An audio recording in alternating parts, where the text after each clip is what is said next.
Yes, that's right. It's Joe here for Joyrider TV. Why the sunglasses, I hear you cry? It's because I am now a brand ambassador for Sun God sunglasses.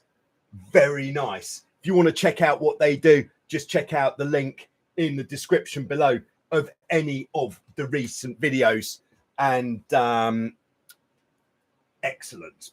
Very nice. That's some of my big news this week. Of course, the biggest news this week was the crushing sale that I went for on Tuesday with the one and only One Shoe Phil, where we did actually exceed 26 knots. My first time ever going that fast on anything with a GPS device on. So very, very pleased with that. And you're not going to believe it. Well, maybe you will, because it's the sort of thing that I do. But because I recorded the speed on 3 different devices, I thought this is some concrete evidence. You know, if you go out with one GPS and you get a big speed, there is a chance that there'll be some sort of GPS glitch or a bit of what I've now learned is called noise, which makes your reading seem higher. But because there was 3 GPSs involved, I thought this is fairly concrete evidence. So I've actually written to the Guinness Book of World Records to see if we can get in the book the world record for fastest ever recorded speed on a Hobie 16. Of course, if they could do that, then maybe they'd do the same for any type of beach catamaran. Who knows? But I thought, if you don't shoot, you don't score. So started off by shooting before the possibility of scoring is a possibility. There we go. That was hello. Of course, we are just engaging in a live Q&A session where I'm going to be answering your catamaran sailing questions, as long as they're not too challenging, of course. If you're lucky enough to be here live, of course, you can put your questions in the live chat. Or if you're watching this later on, then just put any questions in the comments below, and I will respond to your questions next week in what I like to call the preloaded questions department section. Right, I'm just going to check in with everybody who's checking in. Hello to Scott. Great to have you dropping it in the slot there, Scott. Scott says you crushed it. And then we've got Cole on board as well, who said, yeah, the video was pretty epic. Yeah, I think it's probably the best bit of sailing I've ever done. And that's not just because of the high speed, but because it was so windy and managed to sail the burning lap without any major upsets, which when it was that windy, usually something would happen. So very pleased with that. Oh yes, it's actually been a pretty good week, all in all. We've got Leland Lee on board, Clearwater, Florida. Great to have you with us, Lee. Zach is also on board. Joining in poolside from Ohio. Nice. Quick question. What is the GPS puck that you are using? Great question. If I'd have known you were going to ask that, I'd have brought one to the Joyrider studio so I could show you. But what it's called is a Velocitech, I think spelt like Velocitech.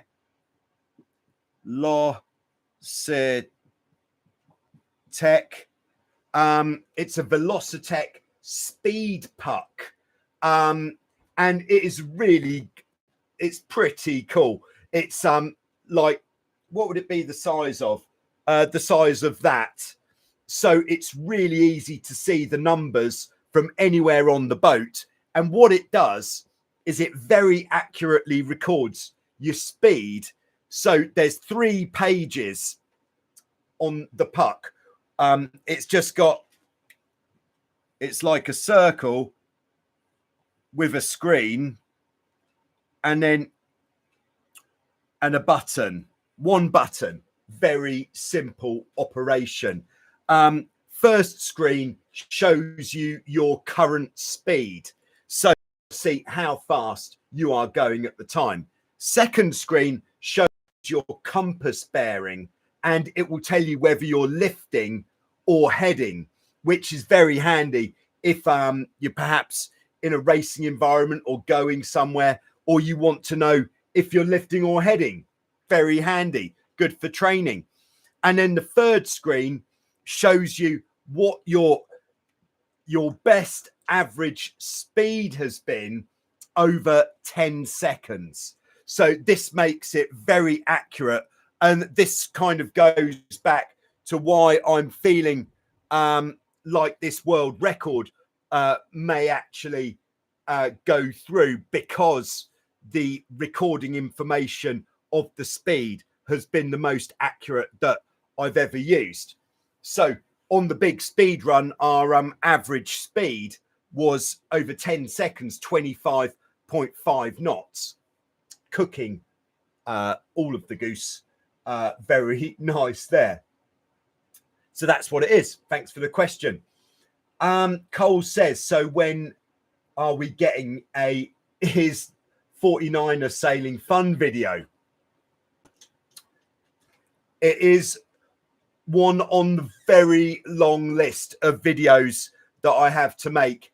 Yeah, one of the kind of considerations that I have to take into account when I'm making a video, the biggest two, what is the wind doing?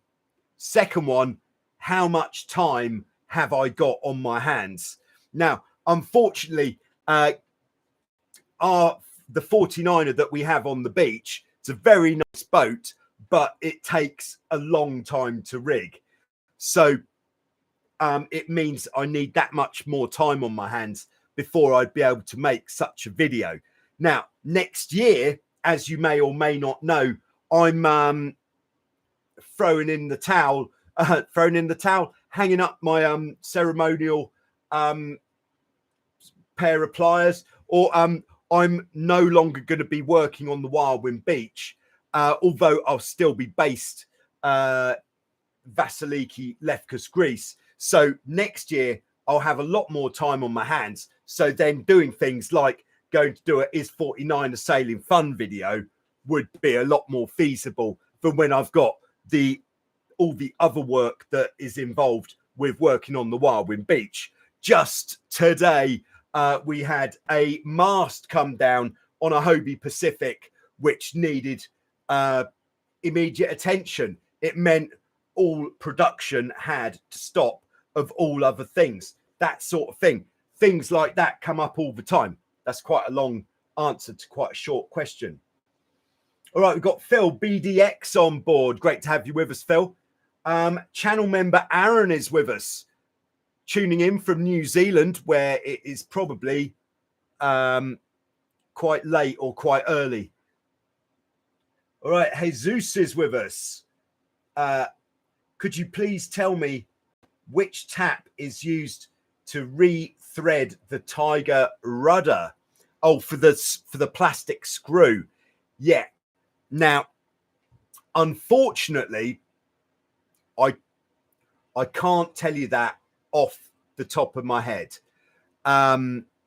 So what you could do is one of two things. Either you could watch the Recondition Your Rudder Stocks video, where it will say what the size of the tap is to re-tap your threads for the plastic screws inside your rudder stocks, or just leave a comment in the video and then I will check it out for you. But the live chat, I won't look at that again. So you'll need to remind me if you're not going to look for that yourself. Sorry that I can't answer that immediately. All right, we've got Hanny on board in the Netherlands. Hello to everybody. I have to watch the video. Oh, yes, you do. It's one of the big ones.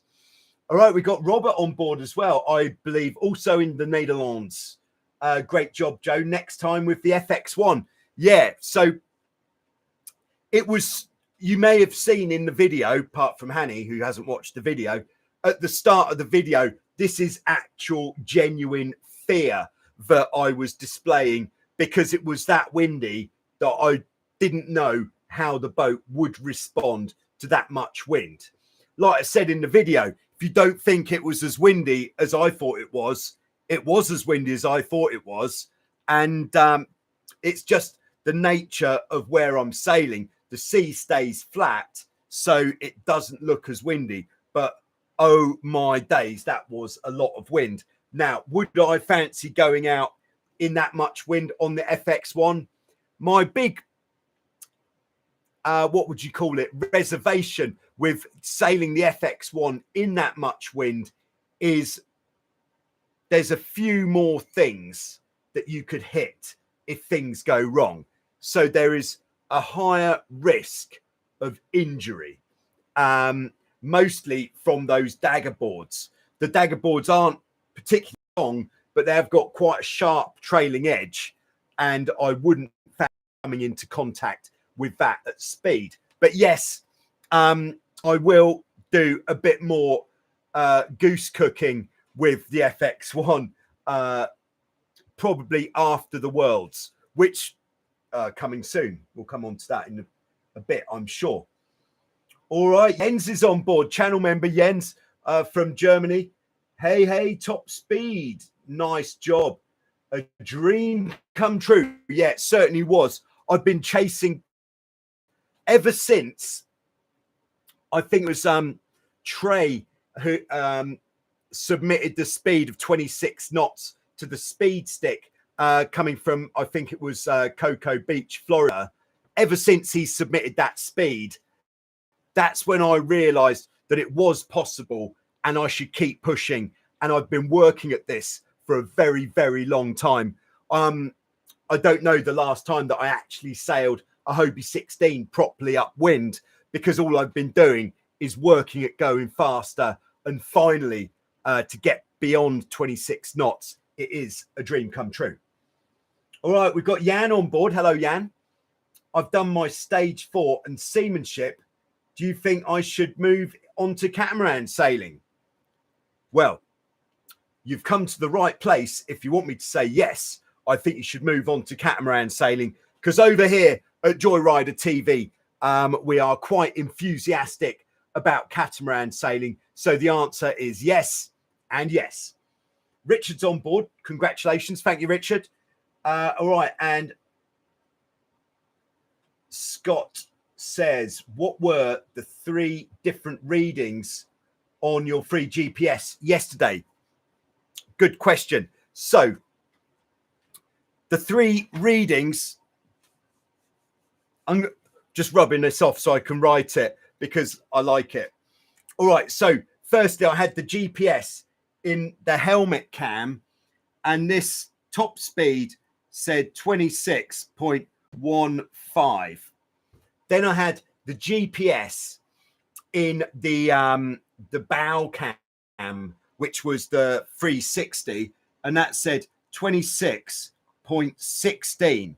Now, because these numbers were so close together, that made me really believe that perhaps there is a degree of accuracy here and it is real. And then the on the speed puck, it was the average speed over 10 seconds, which was 25.5, which you'd think if your average speed over 10 seconds is 25.5, there is a strong chance that your peak speed would go beyond 26 knots, because in that 10 seconds, you probably drop below 25 knots for a second or so. So the likelihood of it going up as well is there. There we go. All right, we've got Duke on board from do you pronounce that SoCal? I think It's abbreviation for South California, isn't it? Any cat sailing workout tips? Yes, I did a while ago now. I did actually make a main sheet training machine. One of the best ways to improve your sailing is to play the main sheet more. I know I've probably said this before. And a good way of being able to play the main sheet more is to have more power. So I'm just balancing microphone against shadow. It's not easy.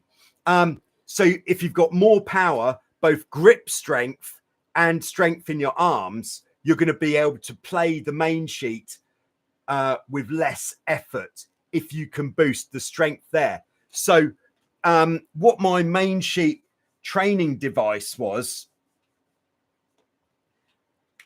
I'll just have to think about this now.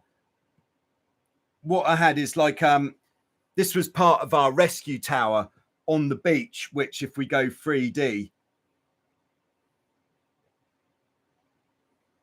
is like a frame like this with some extra bits that go round, and at the bottom of the frame I lashed a pulley, a block, and then I lashed another pulley up here, another block, and then depending what I actually did is I lashed a pulley there, and that pulley was attached to quite a heavy weight. This was really good, valuable training. And then the rope came in. Red is not working. The rope came in. This block was good because you'd be pulling upwards a little bit, much like actually sheeting in on your boat. So the rope came in here, round this one, and then tied off here. So you were lifting the weight. So I would do in a session like 10 with the hand this way on the rope. Then I'd do 10 with the hand this way on the rope, switch arms, 10 with the hand this way, 10 with the hand this way. For biggest gains, doing it more slowly and releasing with maximum control to get the biggest gains in strength and grip strength as well. Both hands like this. 10 with both. Or you could do more. Now, depending on the weight that you've got to attach here, you might, if the weight isn't quite heavy enough, then all you need to do is take out a purchase and have it so it ends here. So you just tie it off here. Or if the weight is too heavy, you could even put another block here and have it so it ends here. I thought it was a great training device. Very good for being able to pull the main sheet better, and reasonably easy and inexpensive to set up. If you go on eBay, Craigslist, Facebook Marketplace, you'll be able to buy some old pulley blocks for very little money. They don't need to be fancy at all. They just need to be able to have the rope go round them. There we go. Good question there, Duke. All right, we got Mark on board, channel member in Northern Ontario, Canada. Thanks for tuning in, Mark, and thanks for your continued support of Joyrider TV as a channel member. It's great to have the support. Makes it feel like what I'm doing is good. All right, Robert says, oh yes, cook those FX1 geese. Okay, we've got Joachim on board. Hello, great to have you with us. Yen says, did you get the 26 knots with the same send technique like always? Short answer, yes. We're going to come on to the longer answer in a second because it's actually in the preloaded questions.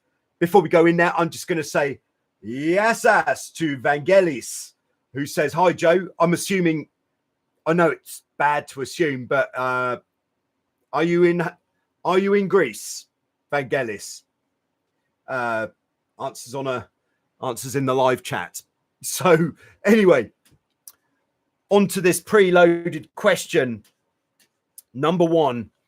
And this one is from Ramification, who says, this is in response to the fast video, could you let us know your positions to the wind during the video, as it's hard to understand your choices and traveler position? All right, so basically, wind very strong. So can I draw over here? Yes. So this is the boat. There's the center line there. There's the tow strap there. Traveler position for pretty much, in fact, not pretty much, but the whole thing was halfway between the tow strap and the end.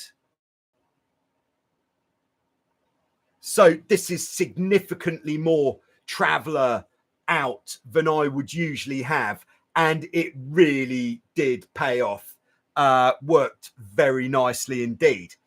Now, the actual point of sail. So this was traveler position. And like I've said before, if you have the main sheet traveler out at all because of the strong wind, then you have to have the jib traveler out all of the way. Because even if you ease the main traveler a little bit, if you don't have the jib traveler out all of the way, the jib is going to start backwinding the mainsail, which is not good for your airflow, but also airflow, very important, but equally important, it could actually backwind in a strong wind hard enough that it rotates the mast the wrong way. And if that happens, you could bend the mast, which is not a good look. Okay, so what were the positions across the wind? Okay, so when it's windy, the hardest point of sail, I feel, to sail on is the very straight beam reach.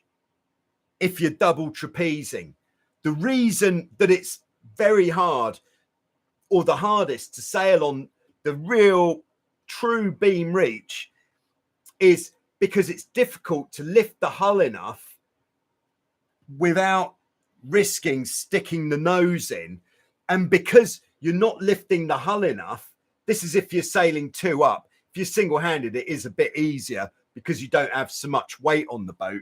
But because you're not lifting the hull so high up, it means if you are in this full speed position at the back of the boat, your back foot is going to be getting absolutely pile driven by the waves. And it becomes very difficult to keep that back foot attached. And it can actually be quite painful at times if you're going fast, when you get hit by a wave in the back foot and that absolutely slams your back foot into the rudder stock. You need some good shoes for protection there. So for that reason, I use 2 points of sail generally when it's that windy for the big speed sessions. So what I'll do is, if it's not one of the bigger gusts, or if I'm not ready to absolutely send it, I'll sail on a close reach like this. So trapezing a bit further forwards. On the close reach, much easier to lift the hull more without risking putting the nose in. You don't have to work as hard on the sheet because you're not going through those gusts and lulls at such a pace. So it's a good time to take a bit of a breather. And then when we're getting into the gust, then we'll get into the position right at the back of the boat. And then for the top speed, we're going to be sailing on what would, for the true wind, this would be a broad reach. But for the apparent wind, it's nowhere near a broad reach. It's more like a close reach for the apparent wind. Apparent wind, in case you don't know what it means, is the combination of the true wind and the induced wind that we create by going forwards. So the combination of these two winds is what we call the apparent wind. And when we're on this full send, the apparent wind is actually coming maybe not that much, maybe more like this, but still kind of close reach, which also helps by going that fast and generating that much induced wind. I've only just come up with this conclusion, but by doing this, that apparent wind coming so far forwards helps to stop the bows from digging in, because no longer is your main pressure coming from behind. You're going that fast that the pressure's moved forwards, so it's not driving the bows down as much. There we go. I like that. I'm sticking with it. I think it's probably true. So there we go. Those are the points of sail. So in the less strong bits of wind, or when it's not time for the full send, just putting the boat on a close reach, and then just as the gust comes ready for the full send, we get to the back of the boat. As soon as the gust hits, bearing away and sheeting out, trying to keep the hull out of the water, the windward hull. And then once we're on the new course, sheeting in maximum, because if you're not sheeted in maximum before too long, you're going to run out of main sheet to let out, which means when the next gust hits, you're going to be in trouble. There we go. So I hope that clarifies that. All right. We've got Russell on board. Great to have you with us, Russell. Nice work in the gale. Thank you very much. It was an emotional experience, but I've come out the other side feeling better for it. All right. So Mark and Janet are on board in Ohio, also enjoying our wonderful August sailing weather here this week. Very nice. Yeah, August is really providing the good stuff here as well. There's been 3 days, like today, it's pretty windy as well, probably 25 knots, absolute champagne. And I went out sailing with Freya, and we hit 23.9 knots on the speed puck. So that's the average speed for 10 seconds. So I feel that I'm getting the hang of it, which is nice. All right, question from Russell. Any plans to introduce different tiers of channel membership? A couple of other channels offer anything from $1, $5, or $10 per month, with each tier offering different options. Yeah, the reason I've just got on the channel memberships one tier at the moment is because I thought I'd keep it really simple. To be honest, I didn't know what with the channel memberships. But with that sort of thing, if anybody has any ideas, then do let me know, because I am open to all suggestions. Thanks for the question, Russell. And Vagelis is in Galaxidi and loves Lefkada too. Yeah, next time you're in Lefkada, pop down to Vasiliki and come and say hi. Be great to meet you. All right, so the next preloaded question, this one comes from Senecan 100, who asks, how can you tell when a gust is about to come or gauge how strong it will be before it hits you? This is a very good question. So I think what makes it easier spotting gusts is if you get used to sailing in one venue a lot of the time. Like, because I've sailed in Vasiliki Bay for nearly 30 years now, I really feel that I've got a good knowledge of what it looks like when the wind is going to do something different. So my knowledge on spotting gusts is quite specific to here, but it is the same for everywhere, but it might have a slightly different appearance. So what we're looking for on the water is changes in what might be the color of the water, but what we're really looking for is changes in the texture of the water, because where there's a gust, the waves on the water are going to be closer together. The ripples, we could call them, going to be closer together, which can give the water, I think most times it would make the water appear darker. So if the sun is in a certain direction, so if the sun happens to be here, then maybe the gust won't look darker. It will actually look a bit shinier because of the direction of the sun. So if there is a bit of local variation for how it would look, but yeah, we're looking for that darker bit of water. And how do we know how strong it's going to be?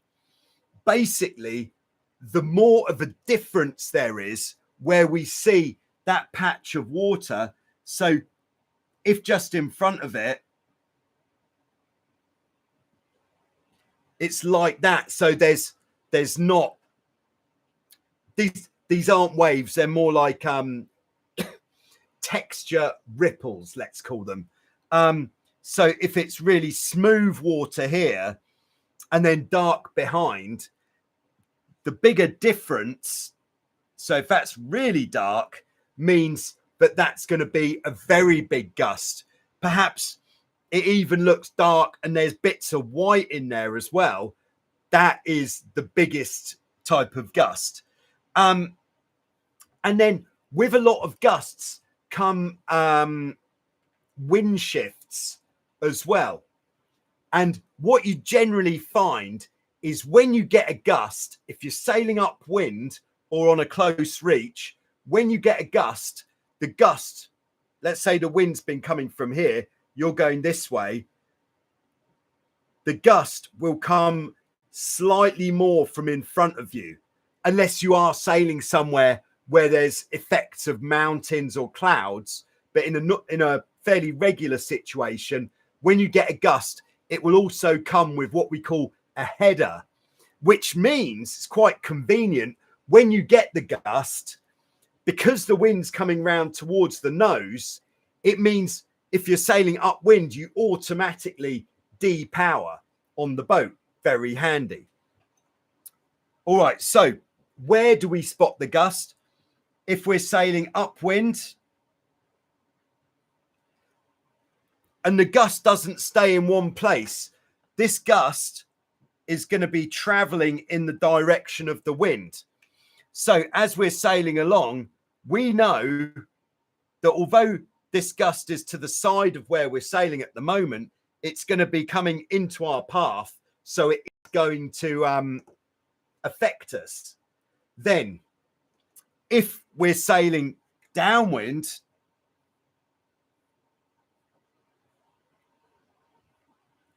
you may think, all right, the gust is back here, but actually the gust, if you look about 90 degrees to where the boat is, these are the gusts that are going to be affecting you when you are sailing downwind.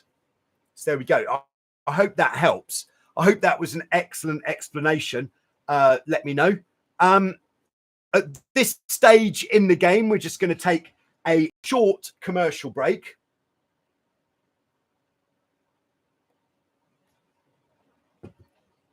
Did I mention Sun God sunglasses?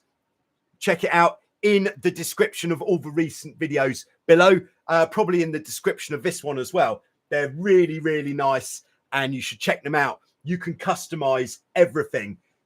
You can choose the color of your frames, the color of your lenses. They do prescription lenses as well. The color of the little logo, the quality or the type of the lenses, depending on how much clarity you want from your lens, but very nice. And even in Greece, shipping from the UK was 4 days. This is actually another world record. There we go. Thank you. Moving on. Right, ramification is on board. Yeah, we just talked about your preloaded question.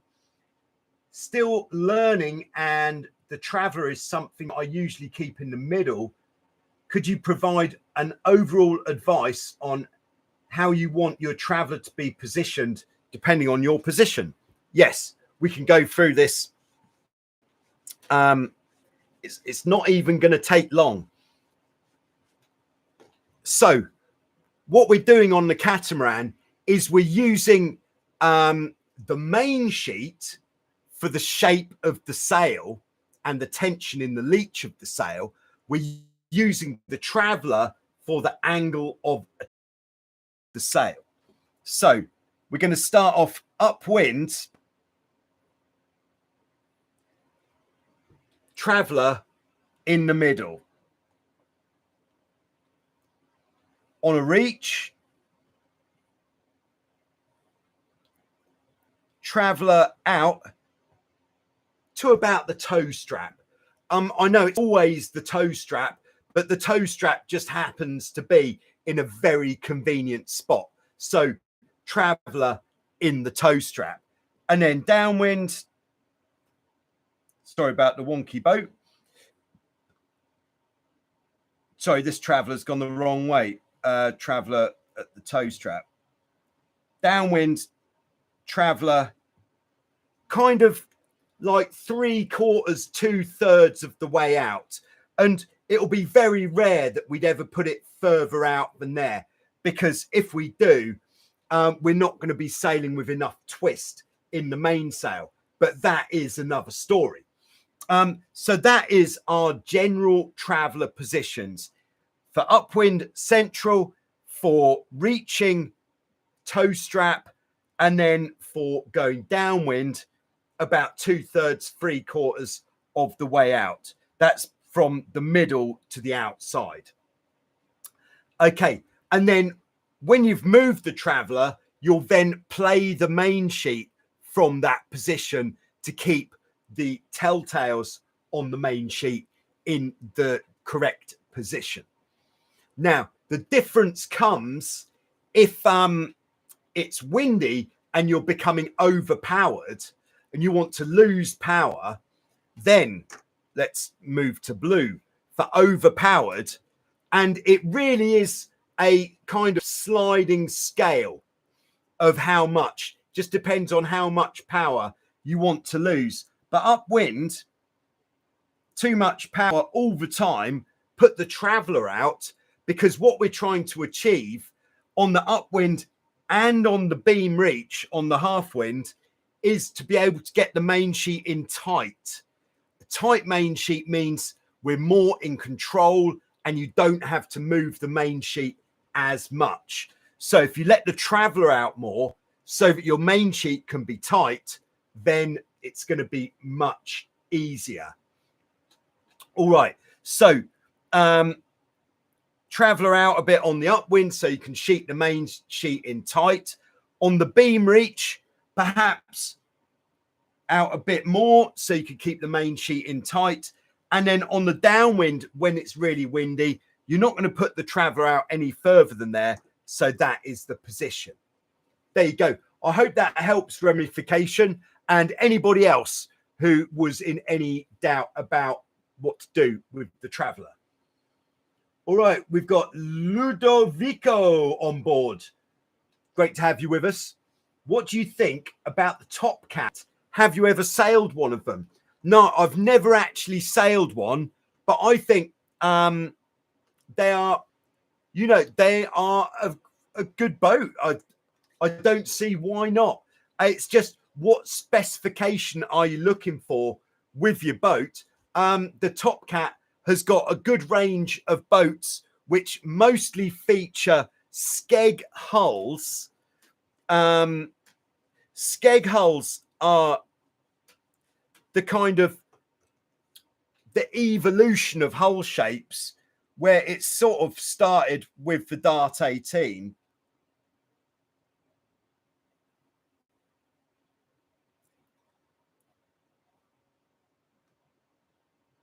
Where the hull has this part that sits in the water to act kind of like a leeway prevention device.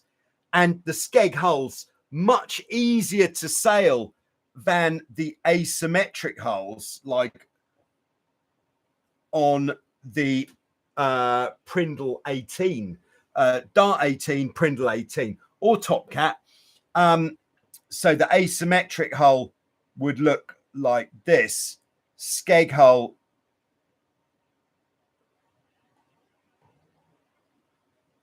sorry, not a very good picture. Oh, you can hardly see it, so it doesn't really matter that it's not very good, I suppose. So this hull, much easier to sail with than this hull. And the Topcat features good, very well designed skeg hulls. A good feature of the Topcat is the cassette style rudder system, which basically is a rudder. It's like on the 49er, in fact, where rather than the rudder pivoting up and down, it goes up and down like a dagger board. So if you're sailing somewhere with shallow water, instead of having to sail with your rudder half cocked, like halfway down, which makes it really heavy, you can sail with just enough rudder to get some steering, and it won't be so heavy. This is a great design point. The Topcats are very well built, very strong, and I think they share a lot of similarities with the Dart 18, Dart 16, depending on the model, with the sail shape. So yes, there we go. That's an answer. Yes. All right. So Russell's back in on some membership suggestions. Maybe let's call it 1 gets you a badge and some emojis. 5 gets guaranteed first question at the live stream. 10 maybe gets an email answer to your questions, and maybe you watching a video or something. Yeah, yeah, great suggestions there, Russell. In fact, because no, can't copy and paste from the live chat. There we go. But thanks very much. All right, we've got Andreas on board. Hello, Andreas. Can you please explain the apparent wind angles regarding the traveller positions? That would be very nice. So I think we pretty much, did we just do that? Maybe you're asking the question while I was doing that, and I've already explained that. But it's a shame to rub out my drawings, but sometimes you've got to do these things.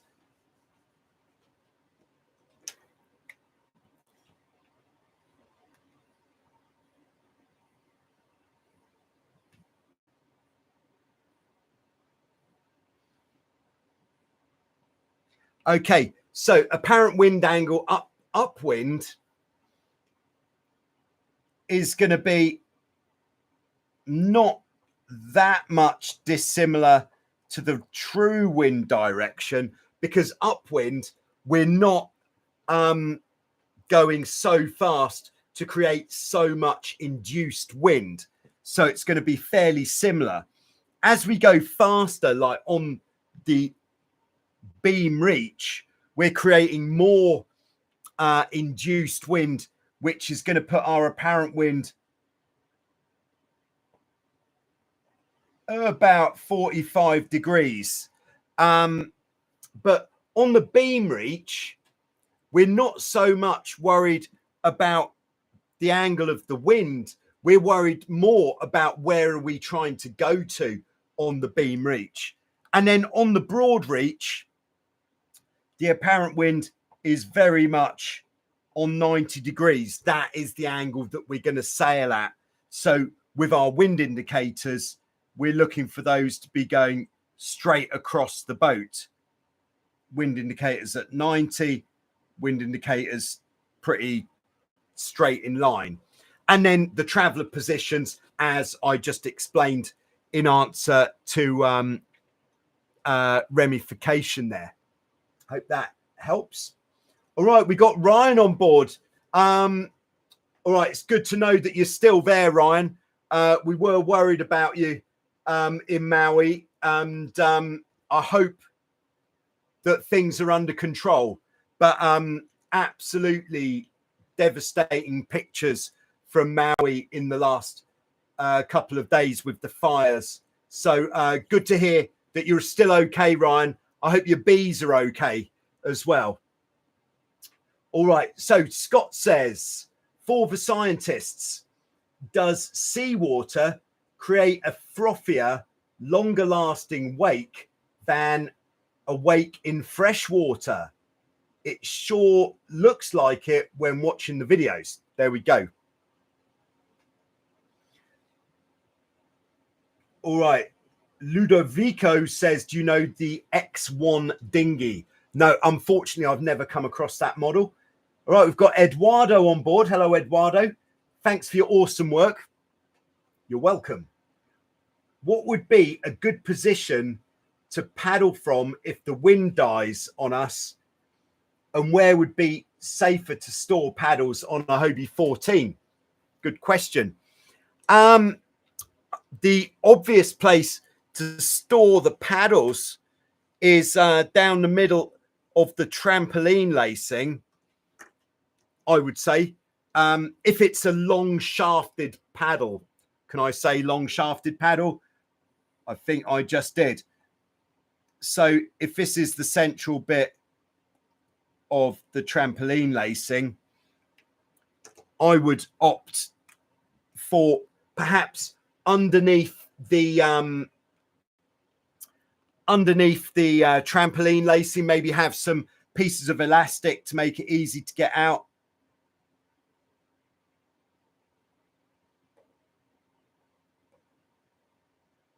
Kind of like that kind of vibe on a 14. I'd say that's a good position. And then where is a good position to paddle from? You might be paddling for some time. So I would say being comfortable is very important. So if we draw on our hulls,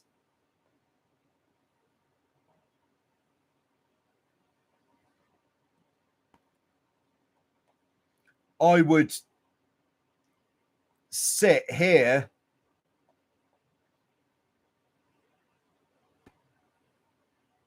and paddle from that position there, because that's the most comfortable position to be on the boat paddling.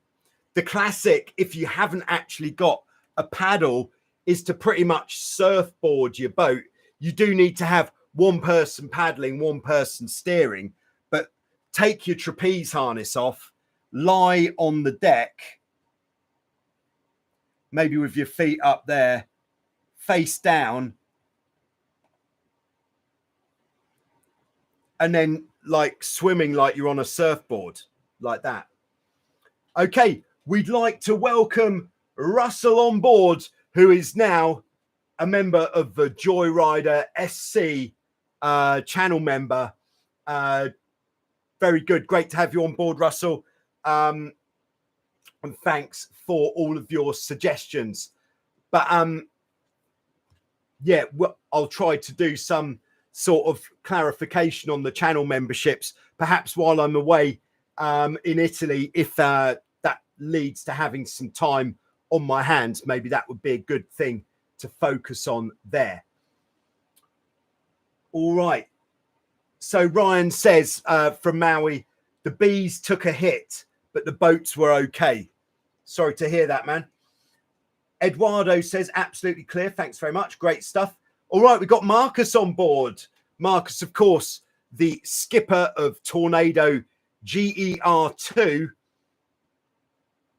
The big brother is looking at you in Dervio. Great stuff.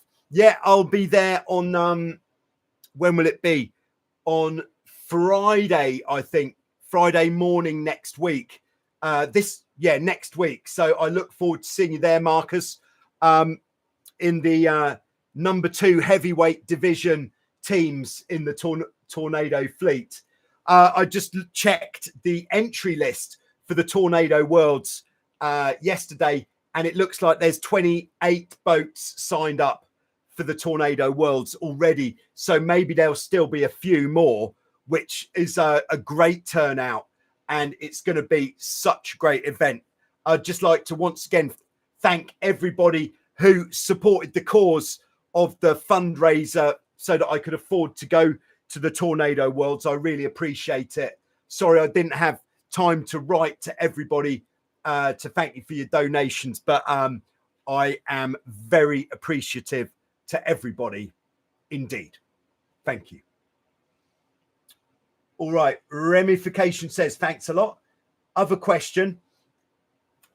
I often find my mainsail quite loose while sailing close hauled, no matter how I sheet into the max. All right, so if you're sheeting in maximum and you're not able to get much tension on the mainsail, I can only assume, sorry to make this assumption if it's wrong, but I can only assume that you're sailing a Hobie 16, because this would be a problem on the 16 more so than any other boats. If your mast is too far back,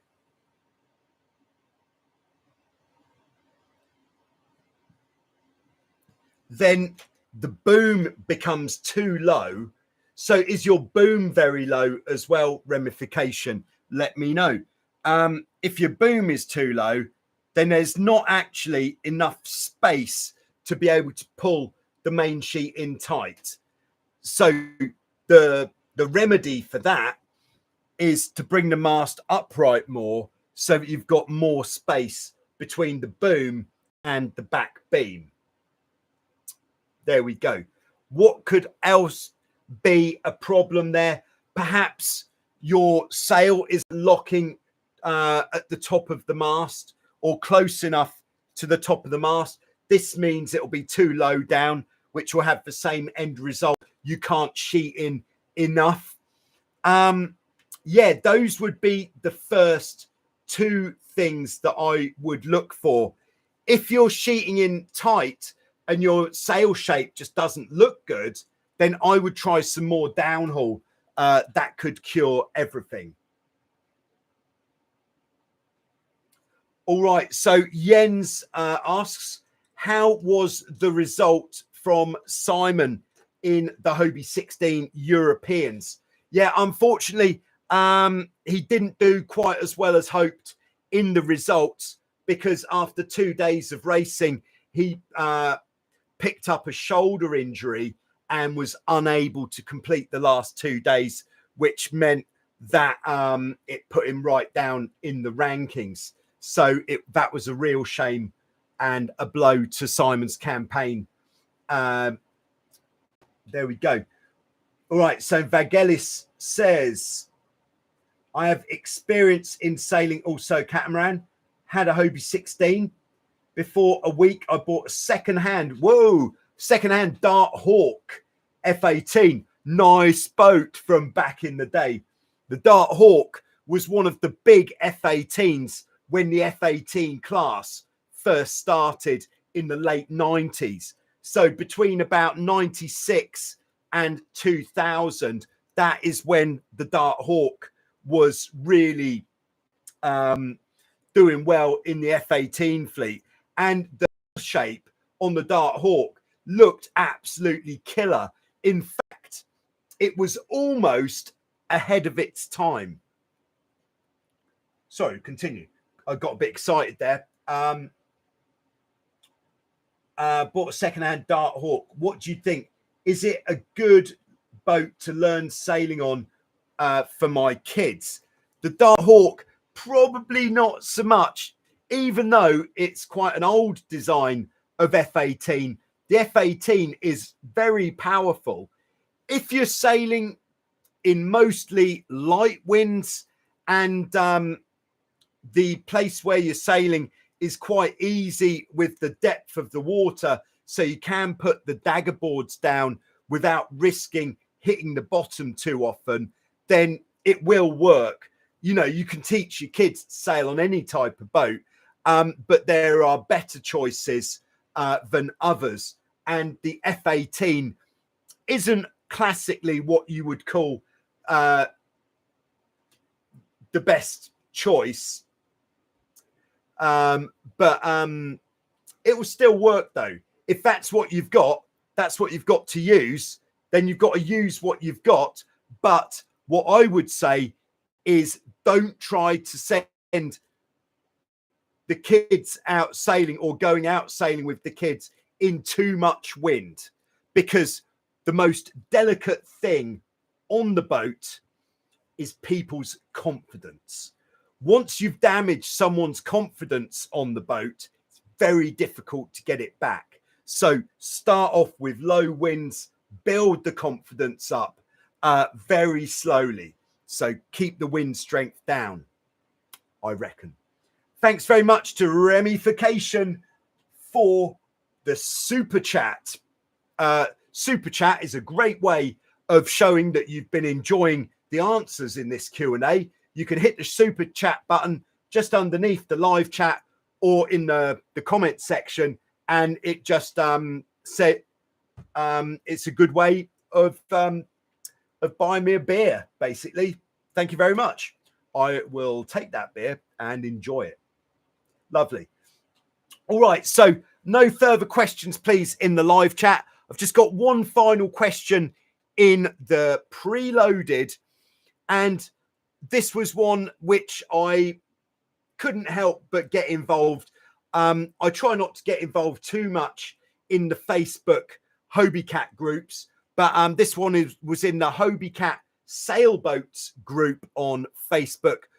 Question from James, who said, what app and hardware do you use to put the GPS data on the videos?